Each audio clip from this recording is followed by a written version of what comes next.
साथियों नमस्कार। हम बात कर रहे हैं हिंदी भाषा के विकास पर। इससे पहले हमने 3 कक्षाएं हिंदी भाषा के विकास पर पूर्ण कर ली थी। आज हम बात करेंगे मध्यकाल पर। आदिकाल हिंदी की विकास जो यात्रा है, हमने उसमें आदिकाल का जो कालखंड है वह पूर्ण कर लिया था। मध्यकाल पर आज हम बात करेंगे।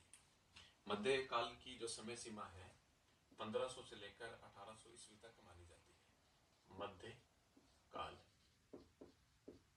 इसकी जो समय सीमा है वह है 1500 ईस्वी से 1800 ईस्वी के मध्य मानी जाती है।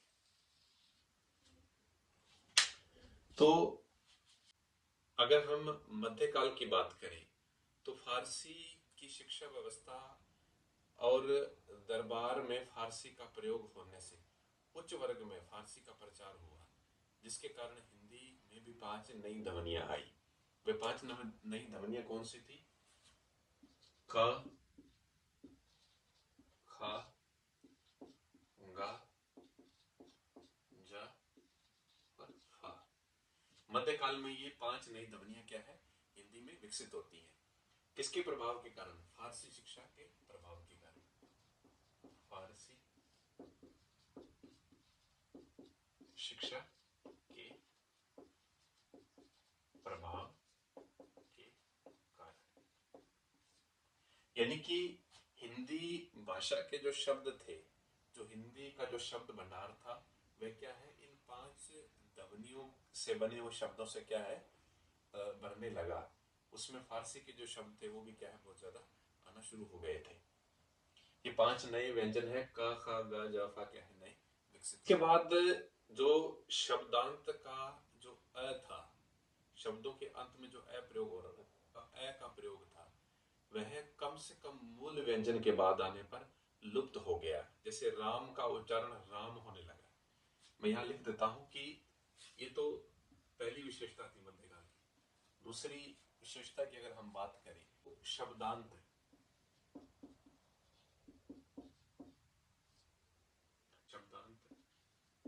का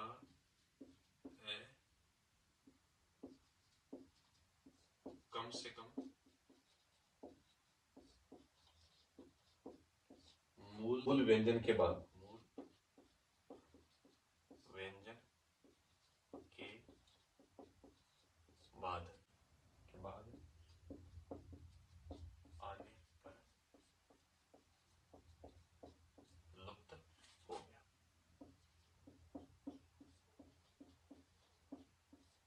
आने पर क्या है? लुप्त हो गया। यानी कि राम का जो उच्चारण है, राम का उच्चारण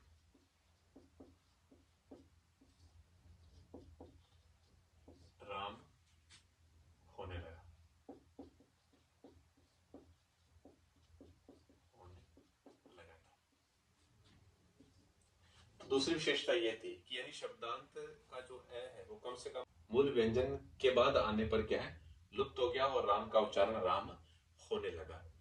मध्यकाल में जो वियोगात्मकता की प्रवृत्ति है, मध्यकाल में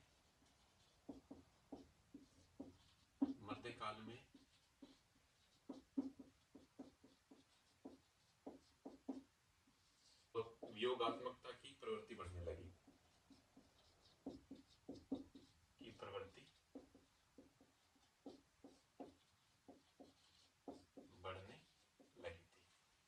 इस प्रवृत्ति का जो और भी ज्यादा विकास होना शुरू हो गया था। तत्सम शब्दावली में आदिकाल की तुलना में और बढ़ी। जो तत्सम शब्दावली थी, चौथी विशेषता यह है कि तत्सम शब्दावली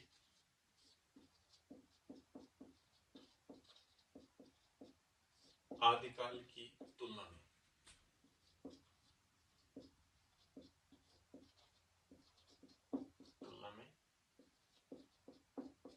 और बढ़ने लगी। आदिकाल की तुलना में और बढ़ने लगी थी। मैंने आप लोगों को बताया था ना कि आदिकाल में, आदिकालीन जो हिंदी थी, उस समय भक्ति आंदोलन की शुरुआत हो चुकी थी, और भक्ति आंदोलन की शुरुआत होने से आदिकालीन हिंदी में तत्सम शब्दावली बढ़ने लगी, लेकिन मध्यकाल में इसमें और ज्यादा शब्द क्या बढ़ना शुरू हो गए थे। अगर हम पांचवी विशेषता की बात करें तो इस काल में धर्म की प्रधानता के कारण राम जन्म स्थान की जो भाषा है वह अवधी तथा कृष्ण जन्म स्थान की भाषा ब्रज हो गई थी। इन्हीं दो भाषाओं में साहित्य विशेष रूप से रचा गया, यानी कि दो भाषाएं क्या है केंद्र में आ गई, एक तो अवधी, दूसरी थी ब्रज भाषा। इन दो भाषाओं में क्या है विशाल रूप से साहित्य लिखा गया था। पांचवी विशेषता की अगर बात करें कि इस काल में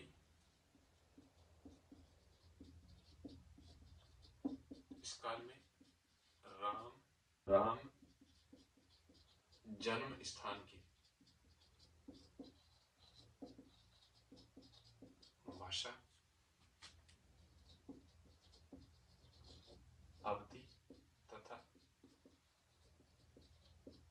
कृष्ण जन्म स्थान की भाषा ब्रज में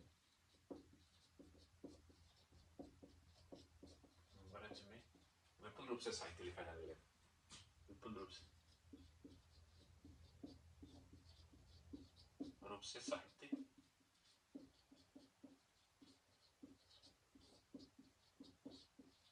लिखा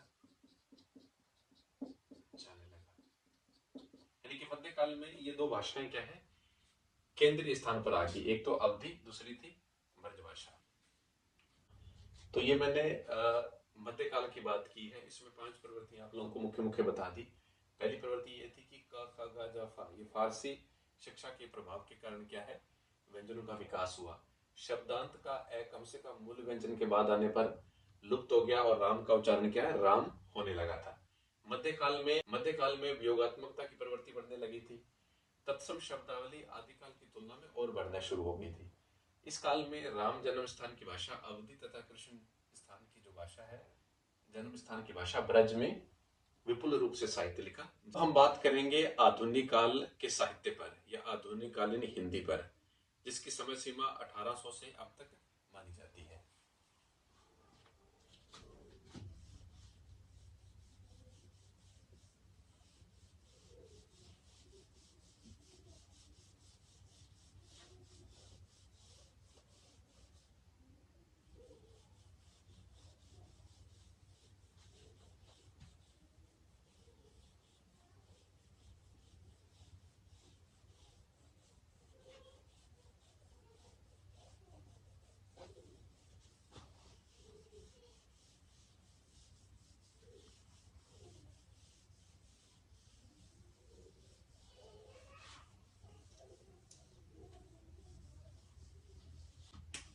आधुनिक काल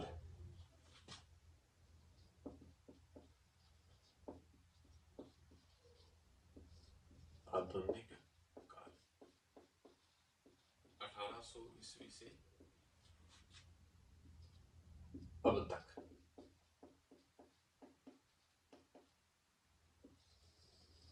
ये इसकी क्या है समय सीमा है। अगर आधुनिक कालीन हिंदी की बात करें तो ध्वनि के क्षेत्र में 4-5 बातें उल्लेखनीय है। आधुनिक काल में शिक्षा के व्यवस्थित प्रचार के कारण तथा प्रारंभ में हिंदी प्रदेश में अनेक क्षेत्रों में कचहरियों की जो भाषा थी वह उर्दू यानी अरबी फारसी होने के कारण क ख ग ज फ जो मैंने बताई थी ना मध्यकाल में ये जो 5 ध्वनियां थी, जो मध्यकाल में केवल उच्च वर्गों के उर्दू पढ़े लिखे लोगों तक ये ध्वनियां क्या है प्रचलित थी। इस काल में यानी आधुनिक काल में सन 1947 ईस्वी तक सुशिक्षित लोगों में भी क्या है इन ध्वनियों के प्रति रुझान बढ़ गया था। लेकिन स्वतंत्रता के बाद स्थिति बदली और अंग्रेजी में प्रयुक्त होने के कारण जैफ है तो एक सीमा तक अभी वही थे, लेकिन का ख ग के प्रयोग में क्या है कमी आ गई थी।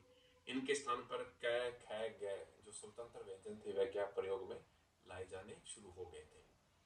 मैं यहाँ पर पहली विशेषताएं लिख देता हूं कि मध्यकाल के प्रभाव के कारण मध्यकाल के प्रभाव के कारण 5 नए व्यंजन, 5 नए व्यंजन, क, ख, ग, ज और फ। ये जो 5 नए व्यंजन हैं कचहरियों की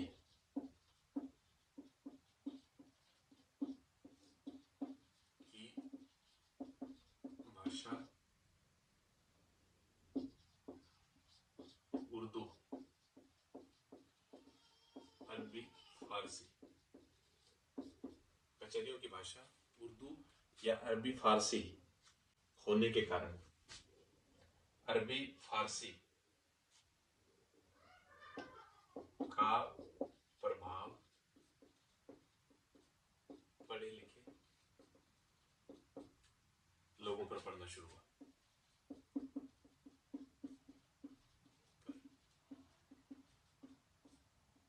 पढ़ना शुरू हुआ था, जिसके कारण क्या है, उनकी शब्दावली में का खा गा जा फा की क्या है, वृद्धि हुई। लेकिन 1947 के बाद यानी स्वतंत्रता के बाद क्या है, परिस्थितियां बदलना शुरू हुई और अंग्रेजी के प्रभाव के कारण जय और फै, ये जय और फै, ये दो ध्वनियां तो जस की तस ही रही, वैसा की वैसी क्या है प्रयोग में लाई जाने लगी एक सीमा तक। लेकिन कै, ख और ग, ये जो 3 ध्वनियां थी, इसकी जगह पर स्वतंत्र व्यंजन कै, ख और ग क्या है प्रयोग में लाए जाने लगे थे। एक तो ये आधुनिक काल में क्या है नई चीज जुड़ी, और उसके बाद दूसरी बात ये थी कि अंग्रेजी शिक्षा के प्रचार के कारण बहुशिक्षित लोगों द्वारा ओ, जैसे ये ओ ध्वनि है, इसका प्रभाव क्या है पड़ना शुरू हो गया था और नए शब्द विकसित हुए, जैसे डॉक्टर, हॉस्पिटल शब्द है, कॉलेज शब्द है, ऑफिस शब्द है, कॉफी शब्द है। ये क्या है एक नई ध्वनि और विकसित हो गई थी ओ। और तीसरी विशेषता ये थी कि अंग्रेजी शब्दों के प्रचार के कारण नए संयुक्त व्यंजन भी क्या हिंदी में प्रयुक्त होने लगे थे। अंग्रेजी शिक्षा के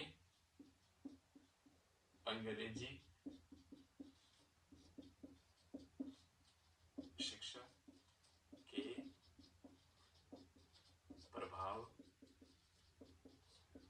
के कारण, अंग्रेजी शिक्षा के प्रभाव के कारण क्या है नए संयुक्त व्यंजन भी प्रयुक्त होने लगे, नए संयुक्त व्यंजन भी प्रयुक्त होने लगे। जैसे एक संयुक्त व्यंजन है ड्रै, जिसे हम लिखते हैं ना ड्रेस शब्द लिखते हैं, ठीक है, इसमें ड आधा है और रै पूरा है। ये जो नया संयुक्त व्यंजन है वह क्या है अंग्रेजी प्रभाव के कारण क्या है हिंदी में आया था। नई विशेषता एक ये थी कि आधुनिक कालीन हिंदी पूर्णतः अब वियोगात्मक भाषा होगी। अगर हम प्राचीन आर्य भाषाओं की बात करें, यानी कि वैदिक संस्कृत और लौकिक संस्कृत की बात करें, तो ये दोनों भाषाएं संयोगात्मकता लिए हुए हैं, यानी कि संयोगात्मकता की प्रवृत्ति इनमें है। इसमें वाक्य के अंतर्गत पदों का कोई निश्चित क्रम नहीं है। अगर हिंदी की बात करें, कर्ता वाक्य में पहले तथा क्रिया अंत में आती है। संस्कृत की बात करें तो इसमें राम गृहम गच्छति, राम गच्छति गृहम, गच्छति राम गृहमम, तो ये शब्द क्या है ऐसे ये पद आते रहते हैं।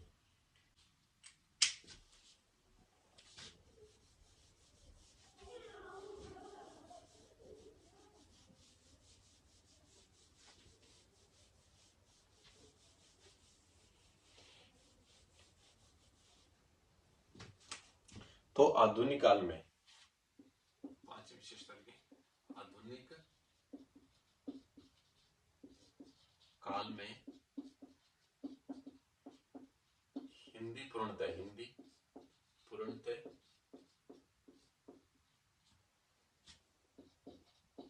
वियोगात्मक भाषा बन गई, वियोगात्मक भाषा बन गई थी, वियोगात्मक अगर हम संस्कृत की बात करें तो प्राचीन आर्य भाषा की बात करें तो प्राचीन आर्य भाषा, अगर इसकी बात करें तो इसके दो विभाजन किए जाते हैं, एक तो है वैदिक संस्कृत और दूसरी है लौकिक संस्कृत। तो ये दोनों भाषाएं क्या थी? संयोगात्मक भाषा कहलाती है। संयोगात्मक क्या है? भाषा कहलाती है। इनमें क्या है कि पदों का निश्चित क्रम नहीं है। जैसे एक उदाहरण लूं मैं कि राम गृहम गच्छति, तो इसको ऐसे भी लिखा जा सकता है कि गृहम राम गच्छति। मैं इसको ऐसे भी लिख सकता हूं कि गच्छति राम गृहम, यानी ये सब ठीक है। लेकिन हिंदी में ऐसा नहीं है। हिंदी में इनके ठीक विपरीत स्थिति है।